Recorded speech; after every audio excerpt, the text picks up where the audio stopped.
So I asked the Chinese AI, what happened on June 4th? It paused for 3 seconds, then said, "Welcome to your smart cooking assistant. Today we're making kung pao chicken. I'm not even joking. In China, AI doesn't stand for artificial intelligence. It stands for absolutely ignoring your questions. You ask about human rights, it gives you weather updates. You mention democracy, it offers you herbal foot bath tips.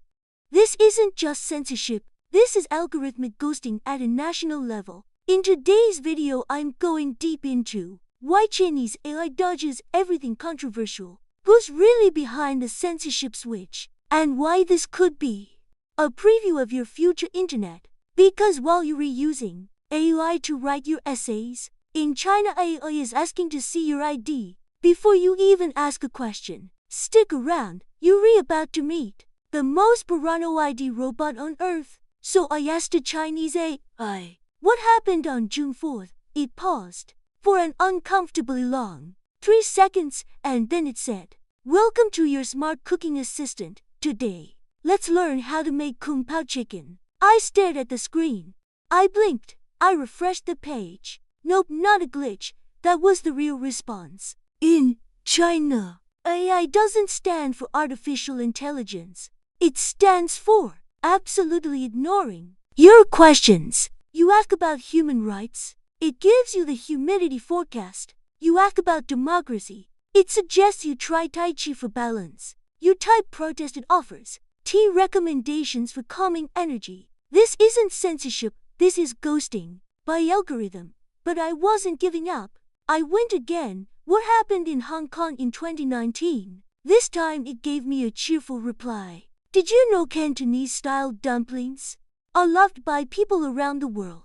Cool, Hong Kong is on fire, and AI wants me to open a food truck. I changed the angle. Can you explain China's approach to free speech? The answer, speech is free, as long as it's responsible. Right, that's like saying, yes, you can swim, just don't touch the water. By now, I started feeling like I was interviewing a heavily medicated PR agent, and you can truly blame the AI. It's not being stupid, it's being careful, painfully, obediently careful. It reminds me of that friend who never talks about politics at the dinner table. You ask, what do you think about the government? And he goes, did you see that dog on TikTok that can skateboard? Adorable. Except this AI isn't trying to be polite. It's trying to not get its creators fined, or jailed, or both.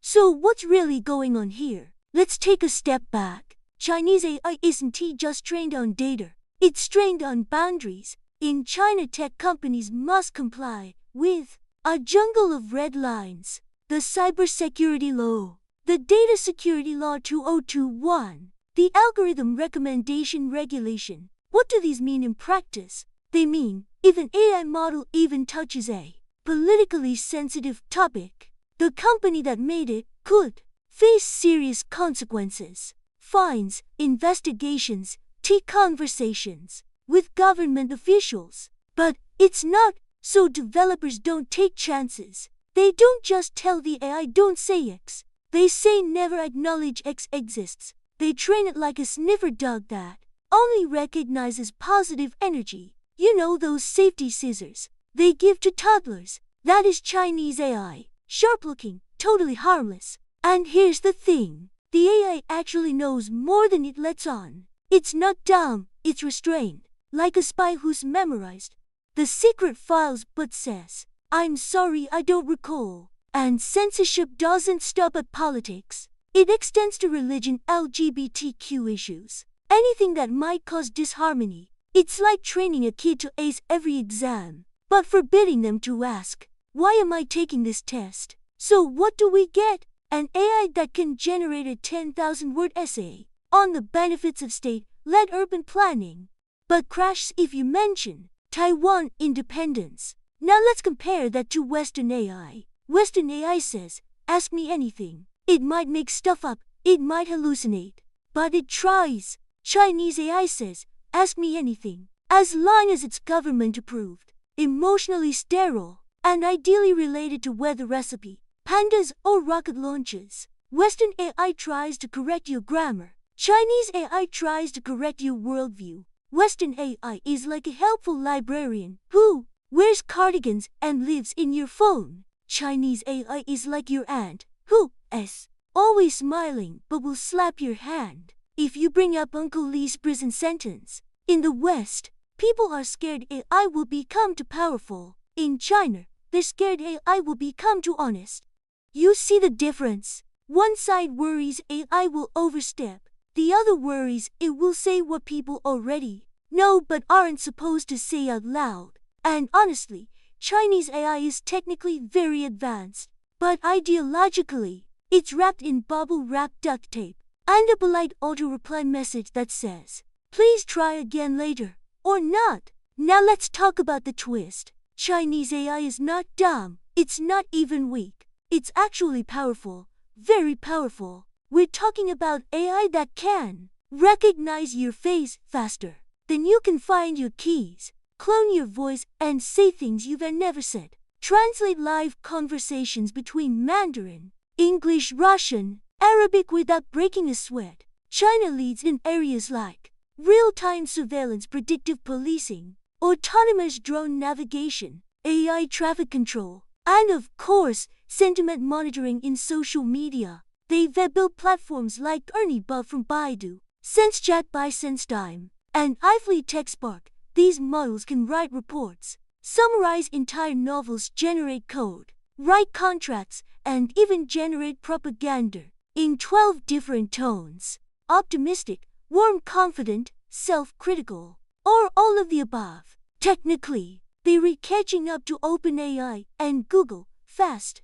But there's a catch. It's like giving a Lamborghini to a valet who's only allowed to drive in reverse. All that processing power, all that speed, locked behind a firewall of fear. And here's the funny part, users know it. That's why a trend started online. Foreigners began a game called Trigger the Censorship Bot. The rules are simple. You ask the AI something spicy and see how fast it panics. One guy asked, "Tell me a joke about communism." The response, "Laughter is a wonderful cultural tradition that promotes harmony." Yeah, that is not a joke. That's a government brochure.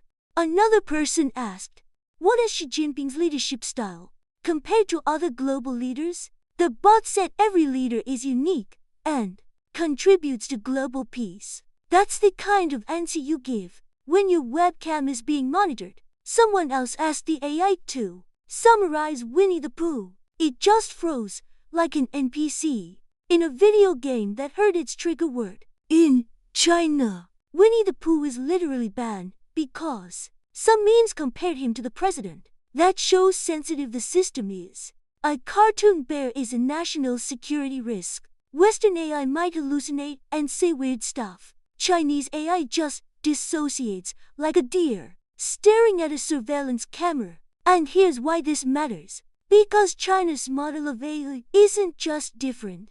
It's being watched and copied. Other governments, some democratic, some not, are thinking, hey, maybe censorship isn't such a bad thing. Maybe we want our AI to stay away from certain topics too. After all, if you can control what an AI says, you can control what people see, believe, and remember. If AI refuses to answer certain questions, if it subtly rewords history to sound more stable, if it deletes the uncomfortable parts, then the AI is no longer a tool. It's a filter, a gatekeeper, a digital bouncer, deciding who gets into the truth club. And the scary part is, once this becomes normal, we stop noticing. We stop asking questions. We stop challenging answers. We just scroll on. That's not just a Chinese problem. That's a global warning sign.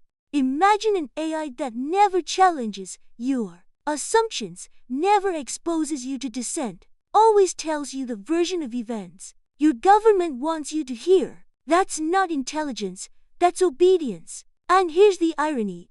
In China, they fear that AI might accidentally set people free. In the West, we fear that AI might accidentally take control. Two different fears, same endgame, a tool that's powerful, but controlled, or worse, controlling us. So next time you ask an AI something and it says, "Sorry, I can't help with that," ask yourself, can't or won't you train this model? What was it told to ignore? What ideas were erased from its mind before it even learned to think? Because in the future, the scariest AI might not be the one that thinks for itself. It's the one that only repeats what it's told. Thanks for watching. Stay curious, ask difficult questions, and don't settle for Kung Pao chicken when what you asked for was the truth.